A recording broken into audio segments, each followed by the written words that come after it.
हाँ, hello students, ये हमारा crash course for competitive exams का 10th लेक्चर है। इसमें आज हम पहले सेंटर ऑफ मास का डिस्कशन करेंगे। तो देखिए, जब हम किसी भी बॉडी में हम जब उसकी स्टडी करते हैं तो उसका जो टोटल मास होता है वो हम एक पर्टिकुलर पॉइंट पर कंसंट्रेट मान लेते हैं। ठीक, जैसे ये कोई बॉडी है, नेचुरल है, ये रेक्टेंगुलर पीस है, तो इसका जो सेंटर ऑफ मास होगा वो ठीक सेंटर पर होगा। ठीक, स्टडी करने के लिए, हम इजी बनाने के लिए हम टोटल मास जो है वो एक पॉइंट पर कंसंट्रेट करके इसको पार्टिकल की तरह ट्रीट करते हैं। ठीक, ट्रांसलेटरी मोशन में जब मोशन होता है किसी बॉडी का, तो उसके जो जितने भी पॉइंट के होते हैं अंदर के, उनका सबका एक्सीलरेशन सेंटर ऑफ मास के एक्सीलरेशन के इक्वल होता है। न्यूटन सेकंड लॉ में जब F इक्वल टू ma हम पढ़ते हैं तो प्रैक्टिकली वो एक्सीलरेशन सेंटर ऑफ मास का है। हम इक्वल होने की वजह से हम किसी को मान लेते हैं सभी का एक्सीलरेशन सेम, और वैसे भी वहाँ हम पार्टिकल को, बॉडी को पार्टिकल मानकर ट्रीट करते हैं। बॉडी का मतलब ध्यान रखना कि हमारे इस जो सिलेबस में जो सभी बॉडी रिजिड बॉडी हैं, यानी कि मोशन होते समय उसके अंदर के जो पार्टिकल्स होंगे उनमें कोई भी जो है आपस में रिलेटिव मोशन नहीं होगा। तो सिंपली हम इसे डिफाइन कर लेते हैं कि the point in the system where the whole mass of the system can be supposed to be concentrated is called CM of the system. इसके फार्मूले ड्राइव होकर निकलते हैं। हम सेंटर ऑफ मास के जो फार्मूले लेते हैं पहले उनको देखें, फिर हम एग्जाम्पल देखेंगे। तो सीएम अगर एन पार्टिकल सिस्टम है तो सभी पार्टिकल्स का आप पोजीशन वेक्टर मालूम होना चाहिए। ठीक, पार्टिकल के मास m1 m2 है mn। ठीक, तो m1 r1 plus m2 r2 mn rn divided by m1 plus m2, इसको सिग्मा करके हम इस तरह से लिख सकते हैं। i इक्वल टू 1 2 3 यहाँ डालते जाइए। r1 r2 यहाँ पर पोजीशन वेक्टर हैं, मासेस m1 m2 और mn के। ठीक, इसमें आपको वेक्टर फॉर्म में है। ठीक, आप अगर कोई एक्सटेंडेड बॉडी भी है तो उसको पार्टिकल की तरह उसको सेंटर मानकर और हम उसका पोजीशन वेक्टर निकाल कर हम इसमें रख देते हैं। अभी हम एग्जाम्पल में देखेंगे। इसी को अगर हम कोऑर्डिनेट में डिवाइड कर दें एक्स वाई जेड में, तो एक्स सी एम होगा m1 x1 plus m2 x2 plus mn xn divided by m1 plus m2 plus mn। इसी तरह से वाई सी एम होगा और इसी तरह से जेड सी एम होगा। तीनों कोऑर्डिनेट निकल आएंगे। अगर कोई बॉडी प्लेन पर है तो नेचुरल है कि उसमें दो ही कोऑर्डिनेट की जरूरत है। अगर वेरिएबल के हिसाब के आते हैं तो आर सी एम जो होगा वो आप R D M small part का मास है डिवाइडेड बाई इंटीग्रेशन डीएम का है, इससे निकालेंगे। अगर एक्स कोऑर्डिनेट है तो एक्स डीएम अपॉन डीएम, इसी तरह से Y coordinate Y DM upon DM होगा। ध्यान रहे, अगर प्लेन सीट होती है तो प्लेन सीट में क्या होता है कि जो हम मास लेते हैं वो वॉल्यूम इंटू डेंसिटी है, और volume cross sectional area into thickness है। तो थिकनेस और डेंसिटी को कैंसिल करके अगर कोई प्लेन सीट है तो इससे इजी पड़ता है निकालना। हम इसमें मास की बजाय एरिया का यूज करेंगे और आगे लगाएंगे। आपको दिखाते हैं इसको। a1 x1 plus a2 x2 dot dot divided by a1 plus a2 plus a3।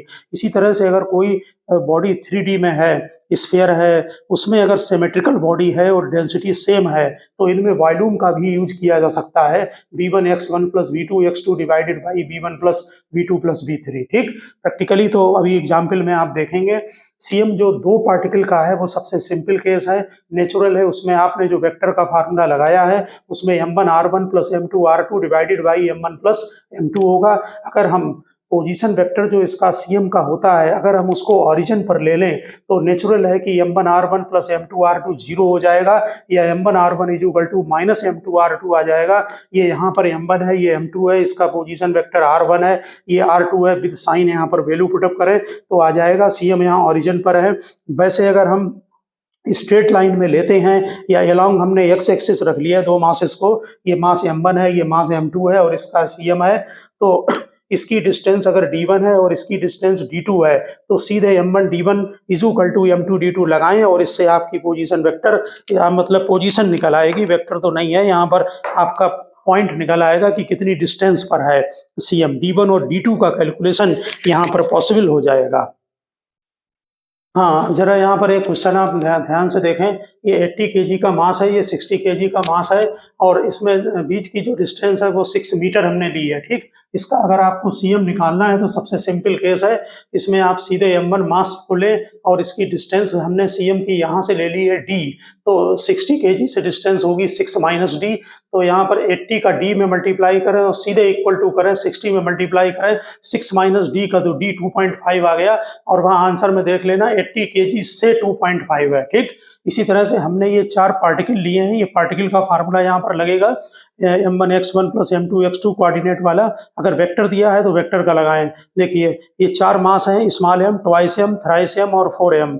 ये स्क्वायर के कॉर्नर पर रखे गए हैं। ठीक, देखिए आप अपनी तरफ से अगर नहीं दिया है तो कोऑर्डिनेट सिस्टम को अटैच करें। सीएम कोऑर्डिनेट के सिस्टम से वो इंडिपेंडेंट है।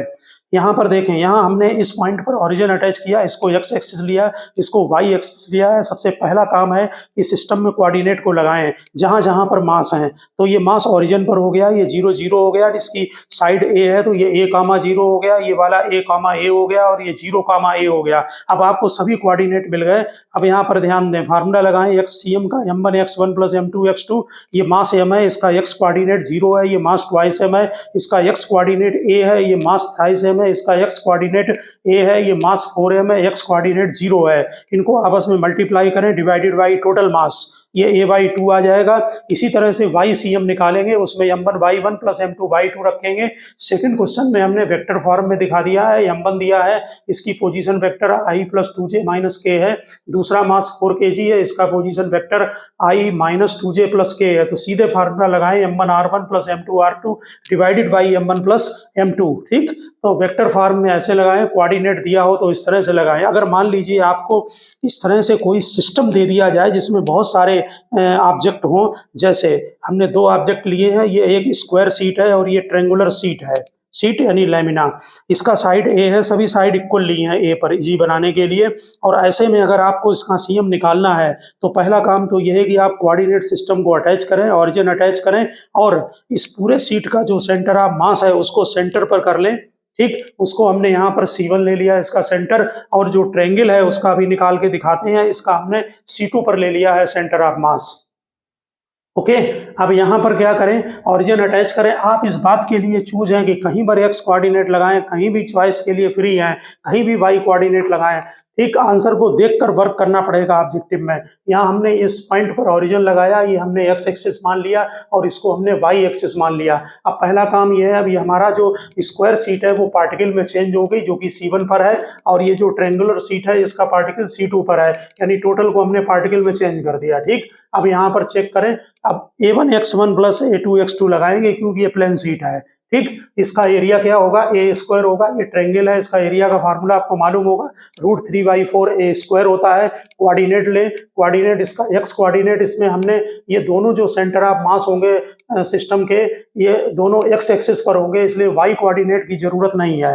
ठीक, अगर आप ऑरिजिन यहाँ पर अटैच कर देते तो अभी x और y दोनों लेने पड़ जाएंगे। यहाँ पर भी लगा सकते हैं ऑरिजिन, कहीं भी लगाएं आप, फ्री है। आंसर को देखकर लिखना पड़ेगा। तो यहाँ पर ध्यान दें, अब हमें इसका तो मिल गया आपका कि डिस्टेंस, इसका x कोऑर्डिनेट क्या होगा। इसके x कोऑर्डिनेट ट्रायंगल को निकालने के लिए यहाँ से यहाँ तक की डिस्टेंस तो a है और ये डिस्टेंस निकालनी पड़ेगी। तो ट्रायंगल वो बनाए, इसका ये इक्विलेटरल ट्रायंगल है, ये 60 डिग्री होगा, ये साइड a है, ये y2 है, इसमें हमने sin 60 लगा दिया, या आप पाइथागोरस लगा दें, परपेंडिकुलर अपॉन हाइपोटेनस। इससे हमारी ये पूरी डिस्टेंस am निकल आई है। इसकी बेस से जो डिस्टेंस होती है वो 1/3 होती है, इसलिए इसका 1/3 कर लिया है। तो ये डिस्टेंस इसकी 1/3, इसका मतलब a/2√3 होगी। तो टोटल यहाँ से यहाँ तक की जो डिस्टेंस हो गई वो a + a/2√3 हो गई। y कोऑर्डिनेट 0 है, उसको लिखने की जरूरत नहीं है। xCM = a1x1 + a2x2 divided by a1 + a2। a1 मालूम है, x1 मालूम है, a2 मालूम है, x2 मालूम है, वैल्यू पुटअप करें तो इसका जो CM है 0.74 a पर आएगा। ठीक, इसका y कोऑर्डिनेट की यहाँ पर जरूरत नहीं है। कुछ बहुत सारे पॉइंट आपके PDF में CM से रिलेटेड दिए हुए हैं। देखिए हम कुछ पॉइंट्स आपको सुना रहे हैं, आपको ध्यान से उसको कंसंट्रेट होकर सुने कि the position of the CM of the system is independent of the choice of coordinate system. Coordinate system कहीं भी, उससे कोई फ्री मतलब नहीं है।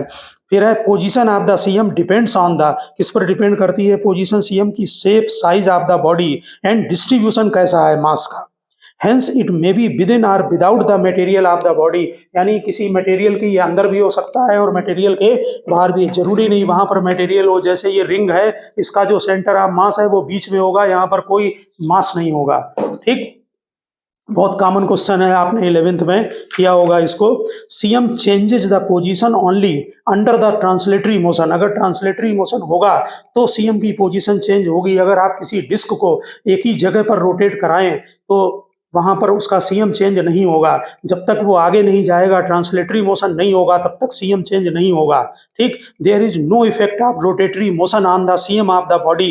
if we know the CM of the different part of the system and their masses, we can get the combined CM by treating various part as point mass। जैसे हमने यहाँ पर इनको पूरे पार्ट को पॉइंट मास की तरह treat कर लिया और इसको भी पॉइंट मास की तरह ट्रीट कर लिया। ठीक, various parts as the point mass object whose masses are concentrated at their respective CM.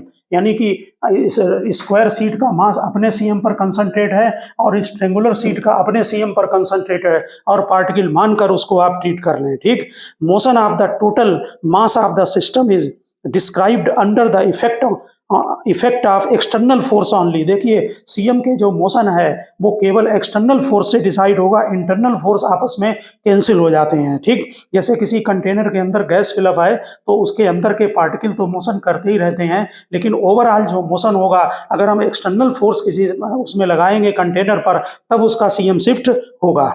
ठीक, internal force between the particle forming the system cancel out each other. Motion of the system can be studied either by applying Newton second law to the individual particle. या तो आप individual particle पर लगाकर study करें, या आप combined CM निकाल लें और उस पर आप डायरेक्ट लगा सकते हैं। ठीक, और हमने टू पार्टिकल का सेंटर ऑफ मास का सिस्टम आपको बता ही दिया है।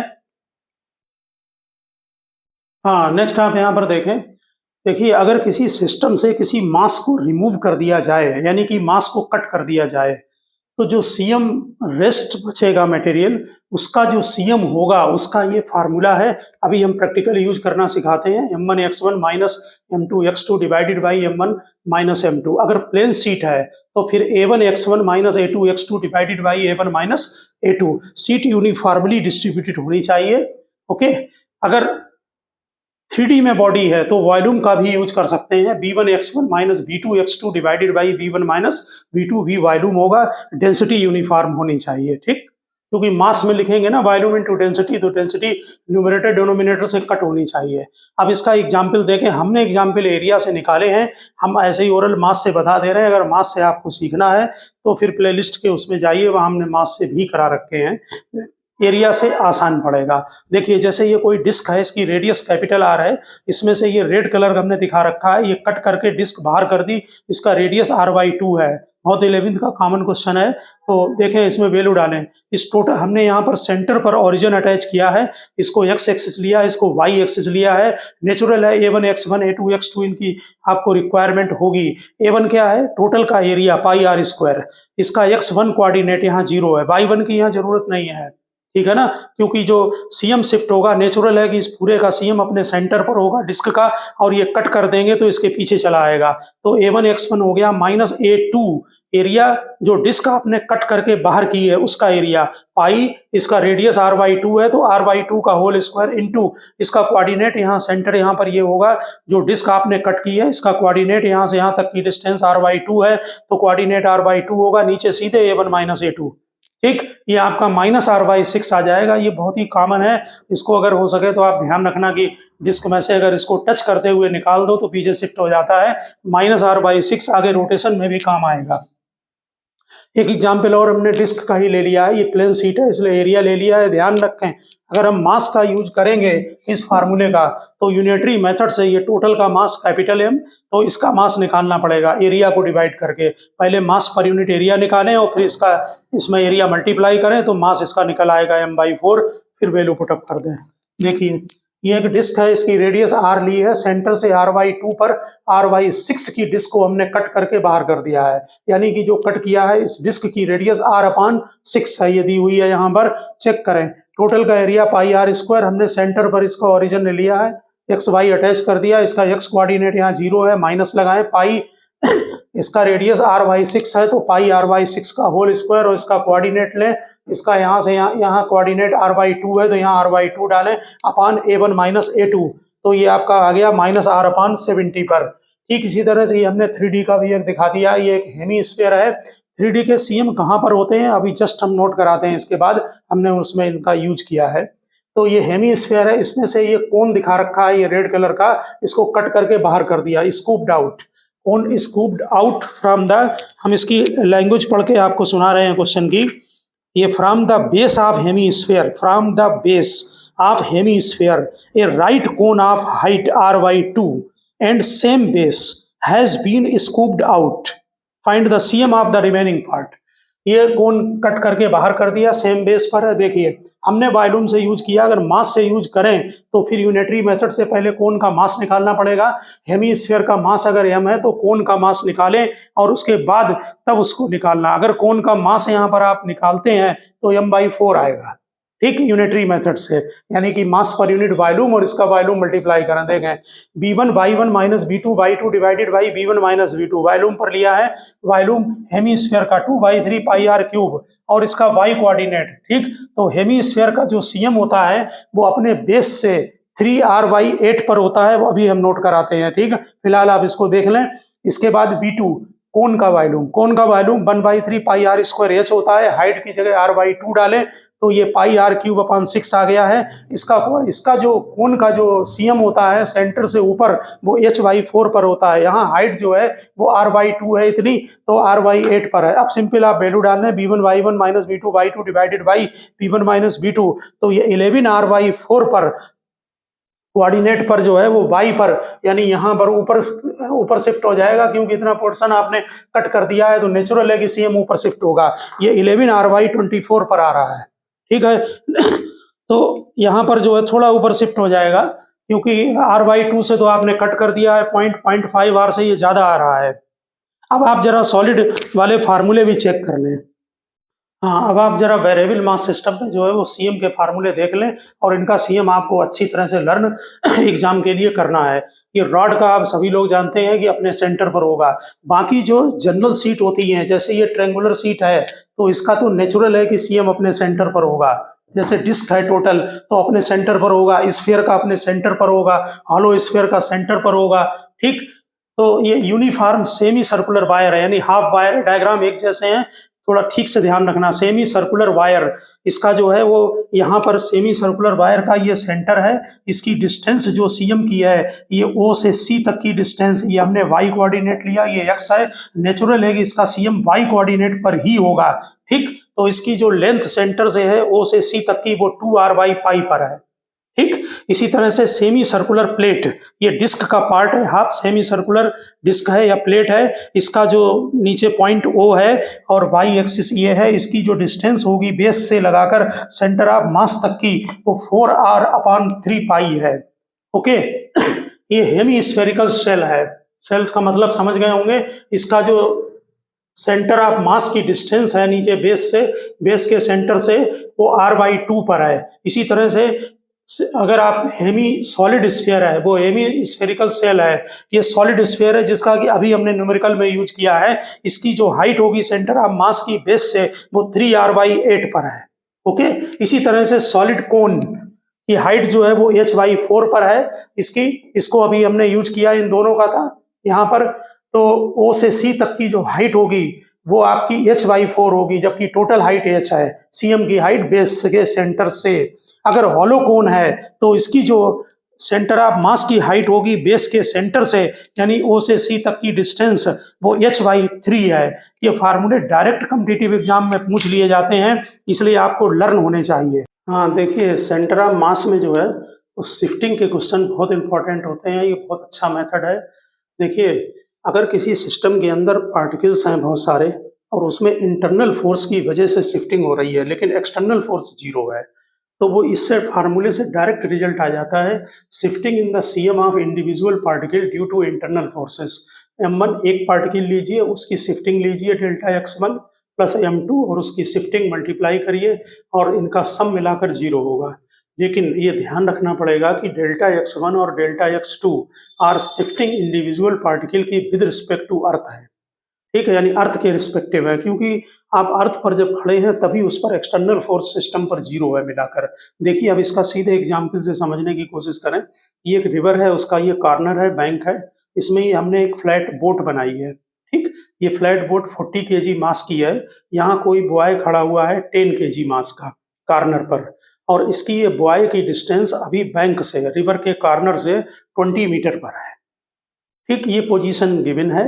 अब boy walks 8 metre on the boat, ये टूवर्ड्स बैंक, ठीक। How far boy from the bank now, ये बॉय जो है वो 8 मीटर इसके ऊपर चला है बोट के। तो पूछा है कि ये इस समय बॉय बैंक से कितनी दूरी पर है, कॉर्नर से कितनी दूरी पर है। तो नेचुरल है, जब बॉय इसमें आगे चलेगा तो ये बोट जो है वो पीछे चली जाएगी, ठीक। अब जरा ध्यान से समझें कैसे हम इंडिविजुअल शिफ्टिंग निकालेंगे। देखिए delta X boy with respect to boat लिखा है, ध्यान रखना, ये boy with respect to boat, ठीक। तो ये 8 मीटर गया है उधर बोट के ऊपर, ये क्वेश्चन में गिवन है क्योंकि वो बोट के ऊपर उसने वॉक किया है 8 मीटर। तो boy with respect to boat होगा, और इस तरफ को हमने नेगेटिव ले लिया है, फॉरवर्ड को पॉजिटिव ले लेंगे, ठीक। ये ध्यान रखना, boy with respect to boat. इसके बाद boat with respect to ground, हमने माना कि बोट जो है वो ग्राउंड के रिस्पेक्टिव राइट हो गया है, ठीक है। तो बोट विद रिस्पेक्ट टू जो ग्राउंड लिया है वो x1 ले लिया, यहाँ लिख दिया टूवर्ड्स राइट। अब डेल्टा x निकालिए boat with respect to ground, हमने ये boat with respect to ground तो ले लिया x1, हमें लेकिन boy with respect to ground निकालना पड़ेगा, यहाँ हमने लिख दिया है boy with respect to ground, ठीक। तो boy with respect to boat plus boat with respect to ground, ये बोट बोट कैंसिल हो गया और boy with respect to ground यहाँ आ जाएगा, ठीक। इसको लिखने में ध्यान रखना। तो ये -8 है और x1 ये है, इसमें वैल्यू पुटअप कर दो, तो ये boy with respect to ground आ गया। अब हमें दोनों मिल गए, हमें boy with respect to ground भी मिल गया, और boat with respect to ground हम ऑलरेडी x1 मान चुके हैं, बोट जिससे राइट को आएगी, ठीक। अब सीधे वैल्यू पुटअप कर दें, मास ले ले इसका बोट का 40 केजी है, x1 इसमें शिफ्टिंग है with respect to earth, boy का मास 10 केजी है, उसकी shifting with respect to earth -8 plus x1 है, जिससे x1 1.6 मीटर आ गया। अब न्यू पोजीशन पूछी है उसने, बॉय कहाँ होगा बॉय, तो देखिए वो पहले बॉय कितनी दूरी पर था 20 पर, बोट पीछे खिसक गई कितनी 1.6, तो और 8 ये आगे आ गया इसके ऊपर। तो बॉय जो है 20 मीटर पहले थी, उसमें -8 करें क्योंकि ये बॉय फॉरवर्ड आया और बोट पीछे को चली गई 1.6, तो इसको प्लस करते हैं, तो ये इसकी न्यू पोजीशन आ गई 13.6। एक तो क्वेश्चन लगाना, लेकिन बहुत ढंग से समझ कर कि कैसे हम शिफ्टिंग इसकी निकालेंगे, इससे ये बहुत आसान पड़ते हैं। एक मेथड और होता है कि बॉय और बोट, देखिए क्यों लगा है शिफ्टिंग का, बॉय और बोट को अगर हम एक सिस्टम बना लें तो इसमें कोई एक्सटर्नल फोर्स एक्ट नहीं कर रहा है, वाटर में हम फ्रिक्शन को नहीं लेते हैं। जब एक्सटर्नल फोर्स एक्ट नहीं कर रहा है तो पूरे सिस्टम का सेंटर ऑफ मास चेंज नहीं होगा, क्योंकि सेंटर ऑफ मास को कंट्रोल एक्सटर्नल फोर्स करता है, ओके। तो इसलिए इंडिविजुअल शिफ्टिंग का कॉन्सेप्ट लगाया गया है। तो एक कॉन्सेप्ट ये भी होता है कि इन दोनों का सेंटर ऑफ मास इनिशियल निकाल लें और शिफ्ट होने के बाद फाइनल निकाल लें, और दोनों सेंटर ऑफ मास की कोऑर्डिनेट इक्वल कर दें, तो तब भी निकल आता है, लेकिन ये थोड़ा आसान पड़ता है। ऐसे ही यहाँ पर देखिए, ये कोई स्फीयर है हॉलो, इसका मास 4m है, इसकी रेडियस 6r है, और ये सरफेस पर रखा हुआ है, क्वेश्चन में गिवन है ऐसा ही, और इसमें एक छोटा स्फीयर स्मॉल m मास का रेडियस r का यहाँ अटैच है। क्वेश्चन में दिया है कि स्मॉल स्फीयर को रिलीज कर दिया, यहाँ पर रिलीज करने पर ये इस कॉर्नर पर आ जाता है, तो उस समय बताओ कि इसके बड़े वाले जो स्फीयर है 4m मास का, उसका कोऑर्डिनेट सेंटर का कितना होगा।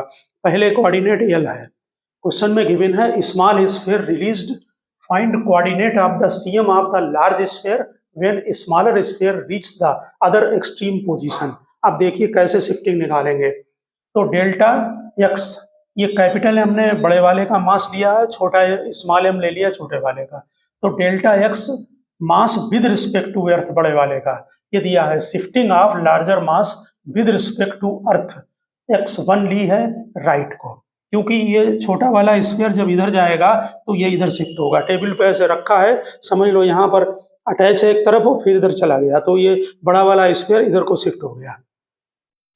नेचुरल है कि फ्रिक्शनलेस सरफेस है, एक्सटर्नल फोर्स 0 है, इंटरनल फोर्स की वजह से ये वाला पार्ट इस सरफेस पर अटैच होगा, ठीक। तो डेल्टा x m ही x1 ले लिया, delta x small m capital M के रिस्पेक्टिव उधर को गया, कितना गया जरा ध्यान से समझना, आर इसकी खुद रेडियस है तो, और इसकी टोटल ये 6r रेडियस है, तो टोटल यहाँ से यहाँ तक 12r हुआ। जब ये यहाँ पर अटैच होगा तो इसका सेंटर r डिस्टेंस पर होगा कॉर्नर से, इसलिए centre to centre shifting 10r होगी। ध्यान से देखना 10r होगी, तो -10r, क्योंकि हमने लेफ्ट को माइनस लिया है, राइट को पॉजिटिव लिया है, राइट लिखा है। तो ये फार्मूला भी बना लिया, small M with respect to Earth होगा small M with respect to capital M, और capital M with respect to Earth. तो ये -10r प्लस x1 हो गया। आप वैल्यू पुटअप कर दो।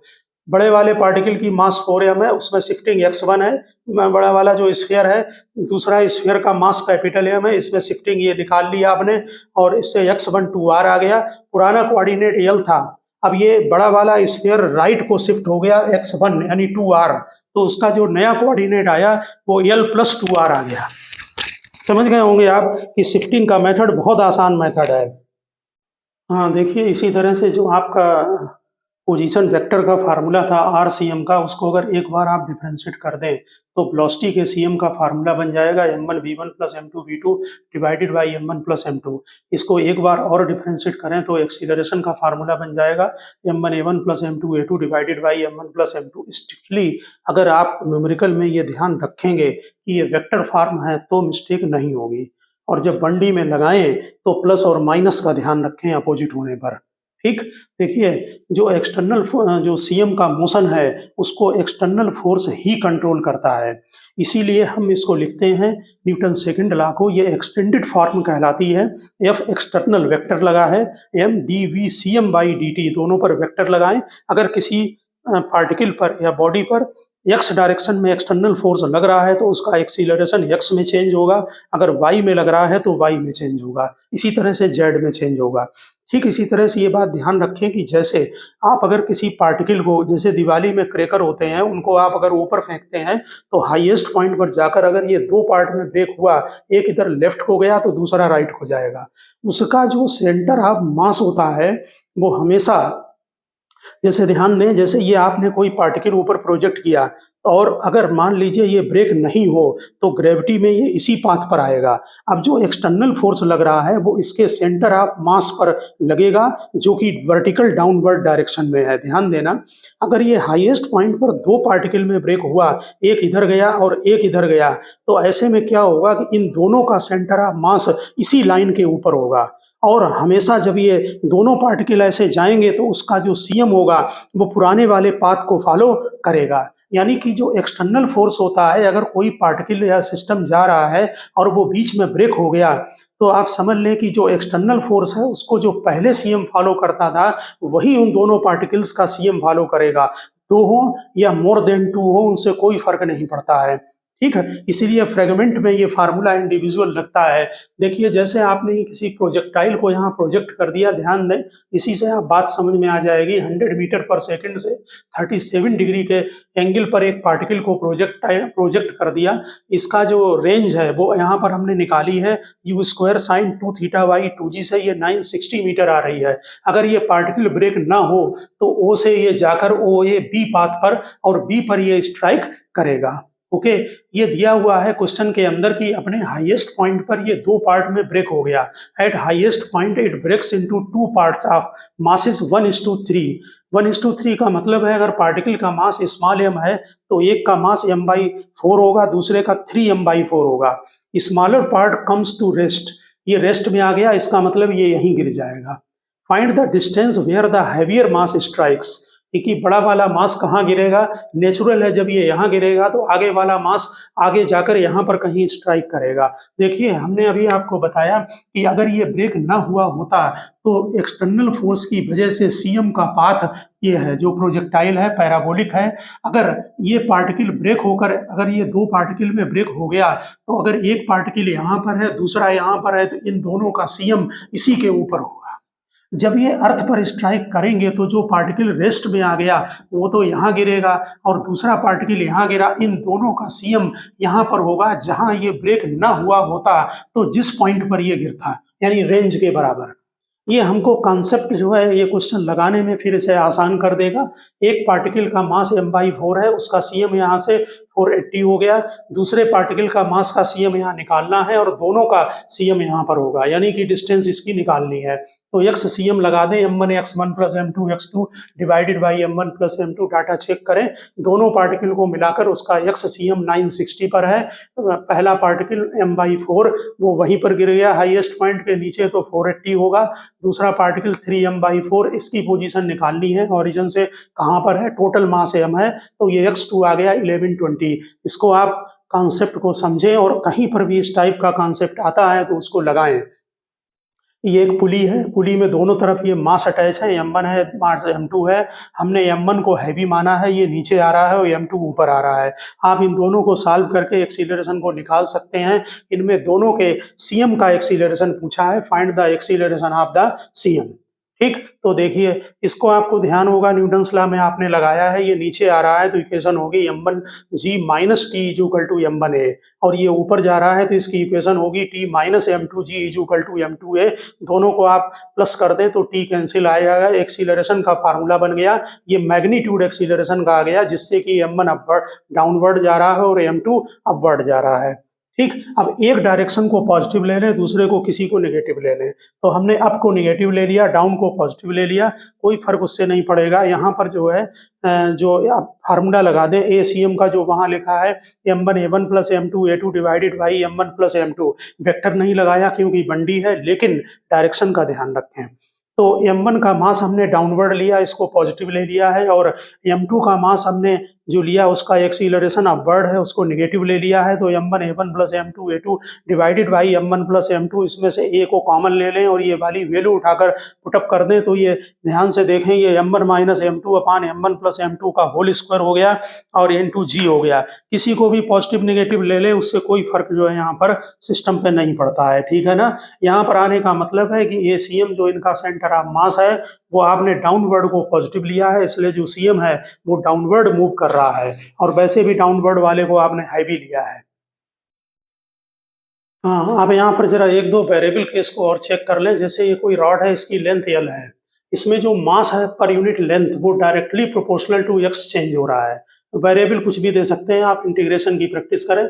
इसका मतलब dm by dx proportional to x है, यहाँ से x डिस्टेंस पर एक छोटा सा पार्ट dx लिया है, उसका मास dm है, तो dm मास कितना हो गया, kx इंटू डी एक्स। यहाँ पर वैल्यू पुटअप कर दे, D M is equal to proportional to X है, इसलिए के एक्स डी एक्स हो गया। ठीक, अब आपको मालूम है वेरिएबल केस में सेंटर ऑफ मास का ये फार्मूला है, एक्स डी एम अपान डी एम, इंटीग्रेशन करें, यहाँ एक्स लिख दिया, डी एम की ये वाली वैल्यू पुटअप कर दें, डी एम की यहाँ नीचे वैल्यू पुटअप करें, के कांस्टेंट कट गया, इंटीग्रेशन कर दें 0 टू एल। ठीक, तो ये हमारा सी एम आ गया 2l/3 पर। तो वेरिएबल केस को ध्यान रखना, अगर कैसा भी वेरिएबल दिए हैं तो आप उसको लगाएं। देखिए एक ये बहुत अच्छा क्वेश्चन है, इसमें ये कोन है सॉलिड, इसके ऊपर एक सॉलिड स्फीयर रखा है, इसकी रेडियस 2r है, हाइट इसकी 4r है कोन की, और इसका डायमीटर 2r है स्फीयर का। ठीक, सीएम के कोन का फार्मूला अभी आपने लिखे हैं, वो h/4 पर होता है सॉलिड में, बेस से इतनी हाइट पर। डेंसिटी क्वेश्चन में गिवन है, ध्यान दें, कोन की जो डेंसिटी है वो स्फीयर की डेंसिटी कोन की डेंसिटी से 12 टाइम्स है, यानी ऊपर वाला जो स्फीयर है उसकी डेंसिटी 12 टाइम्स ग्रेटर देन है। ठीक, अब सीएम निकालना है सिस्टम का। तो देखिए पहले तो इन्होंने डेंसिटी का वेरिएशन दे दिया, हमें फार्मूला में मास चाहिए होगा, तो मास का रेशियो निकालें। यहाँ सी कोन है, एस स्फीयर है, कोन का मास डिवाइडेड बाई स्फीयर का मास होता है वॉल्यूम इनटू डेंसिटी, 1/3 कोन का ध्यान दें, 1/3 पाई आर स्क्वायर एच। देखिए कोन का रेडियस 2r है, हाइट इसकी 4r है, डेंसिटी रो सी ले ली। इसी तरह से स्फीयर का वॉल्यूम 4/3 पाई आर क्यूब, उसकी रेडियस r है, लेकिन डेंसिटी 12 टाइम्स है, तो 12 रो सी लिख दी। ये मास का रेशियो 1:3 आ गया, यानी कोन का मास अगर स्मॉल m है तो स्फीयर का मास थ्राइस m होगा। अब सीधे फार्मूला लगा दें, m1/1 plus m2/2 divided by m1 plus m2, क्योंकि x कोऑर्डिनेट की यहाँ जरूरत नहीं है, ये y कोऑर्डिनेट पर ही cm होगा। मास लीजिए, हमने कोन का मास स्मॉल m लिया है और कोन का यहाँ पर h/4 होता है, h इसकी जगह 4r डालें तो 4r/4 हो गया, प्लस मास 3m स्फीयर का इंटू इसकी cm, ये 4r है, इसका cm यहाँ सेंटर पर होगा तो 4r प्लस r यानी कि 5r divided by total mass, तो ये cm निकल आया 4r पर। तो इस तरह से जो कंबाइंड सिस्टम है उनको निकालना आप सीखें जो है वो कैसे निकाल सकते हैं। और इसमें ध्यान रखना कि इस टाइप के क्वेश्चन में वॉल्यूम का डायरेक्ट फार्मूला नहीं लगाएं, क्योंकि यहाँ डेंसिटी अलग अलग है। अगर इसमें डेंसिटी सेम होती तो आप फिर m1v1 plus m2v2 divided by m1 plus m2 भी लगा सकते हैं, जैसा कि हमने पहले कट वाले में लगवाया है। इसमें ये एक ट्रेंगुलर वेज रखा हुआ है, इसका मास 10m है और इसके ऊपर ये मास m का दोनों कैपिटल M में है, इसका मास m है, इसका 10m है, इसको रखा है। सरफेस सभी फ्रिक्शन लेस हैं, ये जब नीचे आ जाएगा तो नेचुरल है ये वेज लेफ्ट को जाएगा, तो इसकी नई पोजीशन निकालनी है। Find the distance moved by the bigger block, ठीक, ऑन द स्मॉलर ब्लॉक, ठीक, reach the ground when the smaller block reach the ground. जब स्मॉलर ब्लॉक नीचे आ गया तो ये पीछे को शिफ्ट हो गया, हमने डॉट डॉट करके यहाँ दिखाया है, मान लीजिए ये x शिफ्ट हो गया, तो इसकी ये shifting with respect to earth है। ध्यान दें इस बात पर। देखिए जो वर्टिकल डायरेक्शन है उसमें तो ग्रेविटी लग रही है, उसमें दोनों का cm भी चेंज होगा क्योंकि एक्सटर्नल फोर्स एक्ट कर रहा है, दोनों को अगर हम एक सिस्टम बना लें। लेकिन हॉरिजॉन्टल में कोई फोर्स एक्ट नहीं कर रहा है, फ्रिक्शन जीरो है, इसलिए हॉरिजॉन्टल डायरेक्शन में कोई एक्सटर्नल फोर्स एक्ट नहीं करेगा। इसका मतलब हम शिफ्टिंग का फार्मूला लगा सकते हैं। इंडिविजुअल पार्टिकल में फोर्स लग रहा है, यहाँ पर मास m में शिफ्टिंग चेक करें। पहले जब ये नीचे आ गया तो हॉरिजॉन्टली कितना चला, इसका बेस 2.2 मीटर है, तो ये हॉरिजॉन्टली 2.2 मीटर फॉरवर्ड गया आगे की तरफ, लेकिन कौन इधर चला आया, यानी ये शिफ्टिंग जो है वो स्मॉल मास m की कैपिटल मास के विद रिस्पेक्ट टू है, और कैपिटल M जो वेज है वो पीछे शिफ्ट हो गया x, तो with respect to earth shifting 2.2 minus x हुई, जैसा कि अभी हमने कई क्वेश्चन लगाए हैं। इसका मास 10m है, इसमें माइनस x मल्टीप्लाई करें, हमने इधर राइट को माइनस x ले लिया है और इज इक्वल टू 0 करें तो x में शिफ्टिंग आ गई 0.2। शिफ्टिंग का कॉन्सेप्ट बहुत अच्छा है, अगर आप उसको लगा सकते हो। हाँ, इसमें अब हम motion of vehicle on circular road की स्टडी करेंगे। ये सर्कुलर मोशन और न्यूटन्स लॉ के बाद का टॉपिक था, इसमें हमने इसको अटैच किया है। तो सबसे पहले हम टू व्हीलर की स्टडी करते हैं। स्कूटर है, साइकिल है, मोटरसाइकिल है। जैसे कोई आप साइकिल को जब सीधे ले जाते हैं या स्कूटर को और आप उसे सर्कुलर रोड पर ऐसे टर्न करते हैं, तो जब उसे टर्न करते हैं, एक तो इसमें जब ये स्ट्रेट जा रहा है तो इसमें इनर्शिया होती है स्ट्रेट जाने की। आप अब इसको अगर फोर्स लगाकर और आप इसको टर्न करने की ट्राई करते हैं, सर्किल का अगर इधर सेंटर है तो इसमें स्किडिंग नेचर प्रोड्यूस होता है सर्किल के सेंटर के आउटवर्ड। जैसे ये सर्किल है, इधर सेंटर तो बाहर की तरफ को, इससे इसमें अंदर की तरफ फ्रिक्शन क्रिएट होता है जो कि इसे नेसेसरी सेंट्रीपिटल फोर्स प्रोवाइड करता है। जैसे ये कोई टू व्हीलर जा रहा है, ये यहाँ पर टर्न लिया, टर्न लेने में अगर सर्किल का सेंटर इस तरफ है तो जो सेंट्रीपिटल फोर्स mv²/r है वो फ्रिक्शन प्रोवाइड करेगा। आपको मालूम है कि मैक्सिमम फ्रिक्शन μsn होता है, यहाँ नॉर्मल mg के इक्वल होगा, तो mv²/r के इक्वल कर दीजिए। चूंकि ये फ्रिक्शन मैक्सिमम है इसलिए हमने वेलोसिटी मैक्सिमम ले ली है। ये इतनी मैक्सिमम वेलोसिटी को गेन कर सकता है। यहाँ r सर्किल का रेडियस है, μs कॉफिशिएंट है। ध्यान दें, अगर आप बहुत ज़्यादा स्पीड, आपने ध्यान दिया होगा कि सर्किल में टर्न करते समय अगर स्पीड बहुत ज़्यादा है तो वो सर्किल में टर्न न होकर वो बड़े रेडियस में, यानी कि रेडियस बड़ा हो जाएगा, यानी कि व्हीकल दूसरे साइड को चली जाती है, आर बढ़ने लगेगा। ठीक, यानी कि आपको यहाँ से ऐसे टर्न लेना था तो ऐसे आपका रेडियस बड़ा होने लगेगा। प्रैक्टिकली आपने देखा होगा। ठीक, ये मैक्सिमम स्पीड है, इससे ज़्यादा स्पीड पॉसिबल नहीं है। लेकिन यहाँ एक प्रॉब्लम क्रिएट होती है कि नॉर्मल यहाँ वर्ड लगता है, mg डाउनवर्ड लगता है, सेंटर के अबाउट नॉर्मल और mg का टार्क तो जीरो होता है, लेकिन यहाँ फ्रिक्शन एक अपना टार्क क्रिएट करेगा जो कि क्लॉकवाइज होगा। इससे इसमें ओवर टर्निंग के जो है वो चांसेस रहते हैं। आपने देखा होगा कि जब सर्किल में ऐसे टर्न कराते हैं तो यहाँ पर अक्सर व्हीकल अगर स्पीड बहुत ज़्यादा है तो इधर को ओवर पलट जाती है दूसरे साइड को। ठीक, क्योंकि ये सर्किल का सेंटर यहाँ ध्यान दें इस तरफ है, ओवर टर्निंग उस तरफ होगी। इसको बैलेंस करने के लिए ये ऑटोमेटिक सिस्टम है कि फ्रिक्शन प्रोड्यूस यहाँ आउटवर्ड टार्क क्या करता है, साइकिल या स्कूटर वाला अपने जो व्हीकल है उसको एक परपेंडिकुलर से लीनिंग यानी कि उसको झुका लेता है एक पर्टिकुलर एंगल पर। मान लीजिए उसने थीटा एंगल पर इसको जो है लीनिंग कर लिया। इससे ये होता है कि mg तो हमेशा सेंटर से ही लगेगा, लेकिन नॉर्मल यहाँ पर जो लग रहा है वो नॉर्मल सेंटर के अबाउट एक एंटी क्लॉकवाइज टार्क क्रिएट करता है जो कि फ्रिक्शन के टार्क को बैलेंस कर लेता है। ध्यान दें, तो at balance clockwise torque is equal to anti clockwise torque. Friction का टार्क हमने सेंटर ऑफ ग्रेविटी से सरफेस तक की हाइट को h ले लिया है और नॉर्मल से यहाँ तक की हॉरिजॉन्टल डिस्टेंस को स्मॉल a ले लिया है। तो फ्रिक्शन में h मल्टीप्लाई करें तो टार्क आ जाएगा फोर्स इनटू परपेंडिकुलर डिस्टेंस, और नॉर्मल में a मल्टीप्लाई कर दिया तो एंटी क्लॉकवाइज टार्क आ गया। यहाँ पर tan थीटा ध्यान दें परपेंडिकुलर अपॉन बेस यानी a ओवर h होगा, जो कि यहाँ से फ्रिक्शन अपॉन नॉर्मल हो गया। फ्रिक्शन की वैल्यू डाल दे, जनरल जो सेंटीमीटर फ्रिक्शन प्रोवाइड करता है इसलिए mv स्क्वायर बाई r डाला है, नॉर्मल mg के इक्वल डाला तो tan theta is equal to v square upon rg आ गया है। अब आपको मालूम है यहाँ पर जो मैक्सिमम पॉसिबल स्पीड हो सकती है वो म्यूएस आरजी के इक्वल होगी। अगर हम यहाँ पर वैल्यू मैक्सिमम पॉसिबल डाल दें तो tan थीटा म्यूएस के इक्वल आ जाता है। इस कंडीशन में ये मैक्सिमम एंगल आ गया जिसको आप लीनिंग करेंगे वर्टिकल से उसको बेंड करेंगे, ठीक, और वो म्यूएस से आपको निकल आएगा। कैलकुलेशन के लिए ऑब्जेक्टिव के लिए ध्यान रखना, और इस समय ये इसकी मैक्सिमम स्पीड होगी। बिल्कुल यही थ्योरी जो है वो मोशन ऑफ कार होगी यानी 4 व्हीलर की होगी सर्कुलर रोड पर, ठीक। उसमें जो चारों व्हील होते हैं उनका नॉर्मल हम एक ही ले लेते हैं। यहाँ पर देखिए फ्रिक्शन जो है वो म्यूएस एन के इक्वल होगा, सेम थ्योरी है जो उधर हमने लिखी है, और ये mb स्क्वायर आर के इक्वल होगा, सेंटीमीटर फोर्स प्रोवाइड करेगा। यहाँ पर भी मैक्सिमम स्पीड का फार्मूला म्यूएस आर जी होगा। आर यहाँ पर जो है वो रेडियस है सर्कुलर पाथ का। अगर कभी कभी अगर दोनों व्हील के रिएक्शन अलग अलग दिए हैं तो नॉर्मल को हम R1 प्लस R2 के टर्म्स में लिख सकते हैं। तो ये आपको हमने बताया है लेवल सर्कुलर रोड पर 2 व्हीलर और 4 व्हीलर का केस। हाँ, अब आप इसमें जरा ओवर टर्निंग की कंडीशन देखें। ये लेवल रोड पर 4 व्हीलर है, condition of over turning on level road. देखिए जब लेवल रोड पर आप जो दोनों व्हील होते हैं उनके जो रिएक्शन है, यहाँ पर रिएक्शन R1 है, यहाँ रिएक्शन R2 है। जिस तरफ आप टर्न लेंगे, हमने जो ये लाइन खींच रहे हैं ये वाली, यानी कि सर्किल का जो सेंटर है वो इस तरफ को है, लेफ्ट को, ठीक। इसमें इसी तरफ को फ्रिक्शन प्रोवाइड होगा ओवरऑल दोनों व्हील से। ये फ्रिक्शन जो यहाँ से प्रोवाइड होगा ये नेसेसरी सेंट्रीपिटल फोर्स देगा। हमने यहाँ पर सेंटर ऑफ ग्रेविटी जो 4 व्हीलर है उसकी लेवल रोड से जो हाइट है वो h ली है, और wheel two wheel distance 2a है। इसका ध्यान रखना h और 2a का। देखिए R1 R2 अपवर्ड है, नॉर्मल mg डाउनवर्ड एक्ट करेगा, दोनों बैलेंस करेंगे। दूसरी बात कि टर्निंग में जो कंडीशन है आपकी टॉर्क की वो यहाँ पर चेक करें।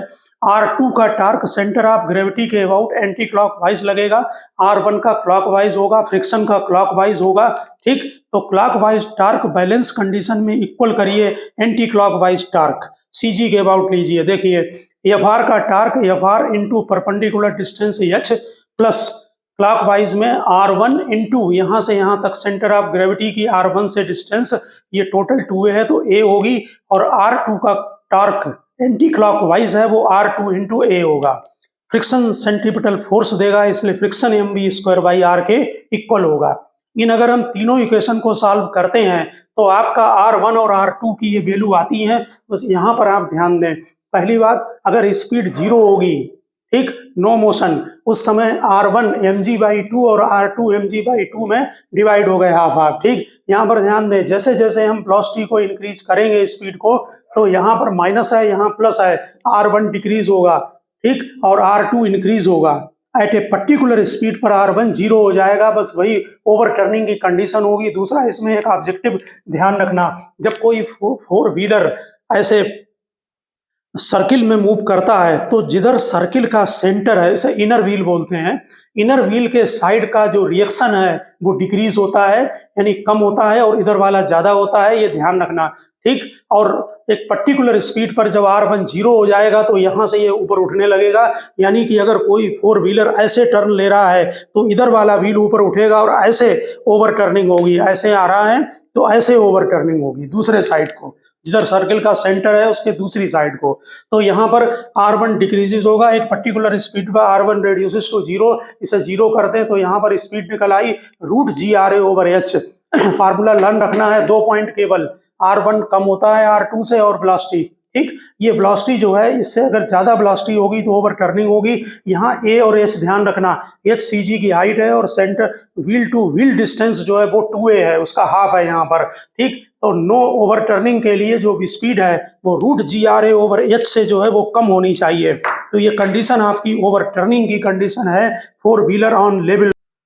इसमें आप नेक्स्ट जो है वो motion of car on banked circular road देखें, यानी कि इसमें क्या होता है कि लेवल रोड की बजाय हम जो रोड होता है सर्कुलर जहाँ पर आप टर्न लेते हैं वो थोड़ा सा आपने कहीं कहीं देखा होगा कि रोड को एक तरफ थोड़ा ऊंचा कर देते हैं। ये रेलवे लाइन होती है जहाँ ऐसे सर्किल में टर्न ले रहे हैं, तो मान लो इधर सर्किल का सेंटर है तो दूसरी तरफ की थोड़ी सी हाइट बढ़ा देते हैं, तो उसे बैंक्ड सर्कुलर रोड बोलते हैं, बैंकिंग। देखिए ये कोई 4 व्हीलर बनाया है और इसका जो हमने डॉट डॉट करके ये बनाया है ये सर्किल का सरकमफ्रेंस है, यानी कि सर्किल का सेंटर जो है वो लेफ्ट की तरफ है। तो इसका मतलब सेंट्रीपिटल फोर्स हमें लेफ्ट की तरफ रिक्वायरमेंट होगी। इसमें ये विदाउट फ्रिक्शन पहले करते हैं, यानी जो रोड की डिजाइनिंग करते हैं वहाँ पर स्पीड लिखी होती है हाईवे में कि इस स्पीड एक्सपेक्टेड स्पीड से आप टर्न लें। अगर कम और ज़्यादा करते हैं तो फ्रिक्शन अपने आप फिनोमिना में आ जाता है क्योंकि वो सेल्फ एडजस्टिंग है। तो यहाँ पर देखिए एक तो नॉर्मल लगेगा, mg लगेगा, अभी फ्रिक्शन नहीं ले रहे हैं। तो पहली बात यहाँ एक बहुत मेन पॉइंट ध्यान रखना कि हम लोग बहुत जगह जैसे mg के कंपोनेंट करते हैं, यहाँ mg का कंपोनेंट नहीं होगा, यहाँ नॉर्मल के कंपोनेंट करने पड़ेंगे। क्यों? क्योंकि हमारा जो एक x एक्सिस है वो इधर है और y ये है। x इसलिए इधर लिया है क्योंकि बॉडी इस तरफ एक्सीलरेटेड है, ठीक। तो जिधर बॉडी एक्सीलरेटेड होगी हम उसी डायरेक्शन में फोर्स को रिजॉल्व करेंगे, ठीक।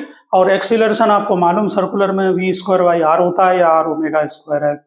तो नॉर्मल के हमने यहाँ कंपोनेंट किए n cos theta, n sin theta, और mg का यहाँ नहीं किया जाएगा क्योंकि body n sin theta centripetal force provide करेगा, mg वहाँ 90 पर है।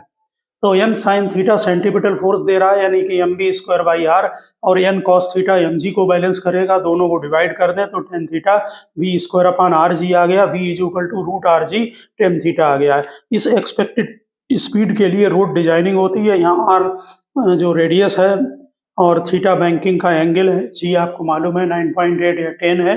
इसमें एक कैलकुलेशन बहुत आता है, इम्पोर्टेंट है कि अगर हम जो रेलवे लाइन को या रोड को हम थोड़ा सा हाइट बढ़ा देते हैं, यहाँ पर ये 2 रेलवे लाइन या रोड के बीच की जो है वो ब्रेथ है L और ये उसकी जो है वो हाइट है जो इंक्रीज कर दी है दूसरे साइड, ये एंगल बहुत स्मॉल होता है। यहाँ tan थीटा = v²/rg आया है। यहाँ अक्सर न्यूमेरिकल में ऑब्जेक्टिव में हाइट पूछते हैं तो tan थीटा को sin थीटा के इक्वल कर दीजिए, ठीक। sin थीटा के इक्वल इसलिए कर दिया क्योंकि थीटा बहुत स्मॉल है और दूसरा हमारा फार्मूला tan थीटा है v²/rg और यहाँ पर ये हाइपोटेनस L है, तो यहाँ पर ये डिस्टेंस बहुत कम होती है। जैसे मान लो ये आपकी जो है वो 1 मीटर है, ये 1 सेंटीमीटर है, तो बहुत डिफरेंस है। इसलिए क्या करते हैं कि इसको sin थीटा मानकर और यहाँ पर h/L लिख देते हैं।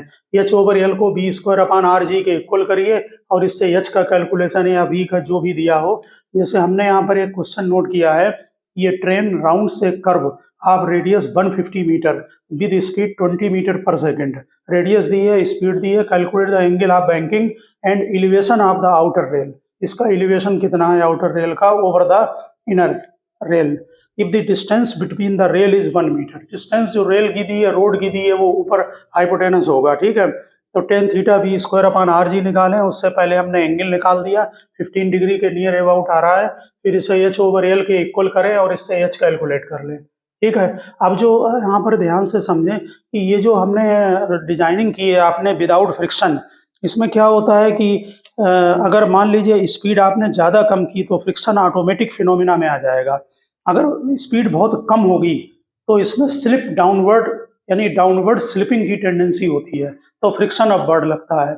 अगर स्पीड बहुत ज़्यादा हो गई तो स्किड अप बोलते हैं, समझ लीजिए कि आउटवर्ड स्लिप होगा ऊपर की तरफ को, तब फ्रिक्शन अंदर की तरफ को लगेगा।